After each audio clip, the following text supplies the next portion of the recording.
இன்ஃபோடைன்மென்ட்களுக்கு வணக்கம். தமிழ்நாட்டில் இருக்கப்பட்டு தமிழ், தெலுங்கு, மலையாளம் பல மொழியில் ரசிகர்களால் கொண்டாடப்பட்ட காந்தாரா மூவியோட ஆக்டர் சம்பத் ராம் சார் எல்லாம் இன்டர்வியூ போகிறோம். வணக்கம் சார். வணக்கம், எல்லாருக்கும் வணக்கம். நான் நடிகர் சம்பத் ராம். சொல்லுங்க. அதுக்கப்புறம் முதல்ல என் முகம் வெளியே தெரிஞ்சது தீனாங்க அப்புறம் தான். அதுக்கப்புறம் ஆஞ்சநேயா, அரசு, போக்கிரி, இப்படி பல படங்கள் ஒரு படமும் ஒரு படி மாதிரி இருக்கு. நான் முதல்ல கன்னடத்துல சைனட் அப்படின்னு ஒரு படம் பார்த்தேன்.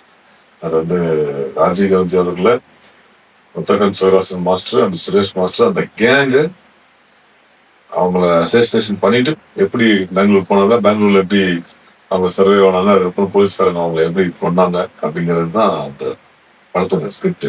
அப்பதான் வந்து எனக்கு என்னடா அது இப்படி ஒரு மேக்கிங் அப்படியே நீ செலுக்க வச்சு அந்த டீசரே எனக்கு அப்படி இருந்தது. சார் வணக்கம் அப்படின்னாங்க. அதே தோணியில என்னை எப்போ நான் வந்து சைனட் படம் ஒர்க் பண்ணும்போது அப்படி என்கிட்ட பாடுறாரோ அதே தோணியில என்கிட்ட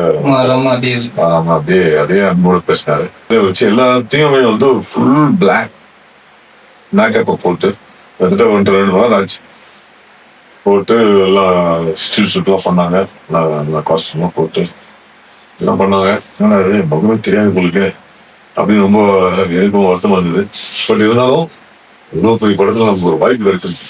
சின்னதோ பெருசோ நம்ம வந்து பண்ணணும் அப்படிங்கிற ஒரு இதுல நானும் எல்லாத்தையும் முடிச்சுட்டு ஈவினிங் அதை கலைக்கிறதுக்கு ஒரு 1.5 நேரம் ஆச்சு. கலைச்சிட்டு நான் குளிச்சுட்டு ரெடியாகல 1-2 நேரம் ஆயிடுச்சு. ஆமா, அது முடிஞ்சு கிளம்பும்போது அசோசியேட்டட் கேட்டேன், சார் நீங்க ஆடிஷன் பண்ணுங்க அதே கேரக்டா இல்லை வேற கேரக்டான்னு கேட்டேன்.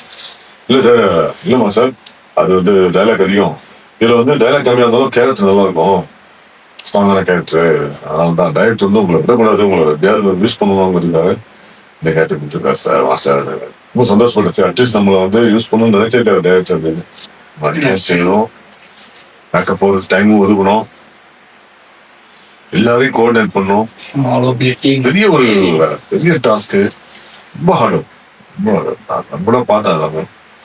அந்த ஹார்ட் ஒர்க்குக்கு தான் இந்த படம். ரெண்டாவது நடுவில் சில பேர் காலமாயிட்டாங்க, ஷூட்டிங் வந்து ஸ்டக் ஆகுது.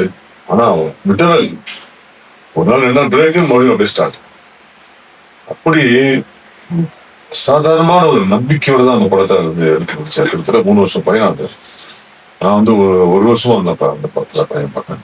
இதே மாதிரி மீண்டும் நிறைய இன்டர்வியூஸ் பார்க்குறதுக்கு கேகே இன்ஃபோடைன்மென்ட் சேனலை சப்ஸ்கிரைப் பண்ணுங்க, லைக் பண்ணுங்க, கமெண்ட் பண்ணுங்க, மறக்காம ஷேர் பண்ணுங்க. நன்றி.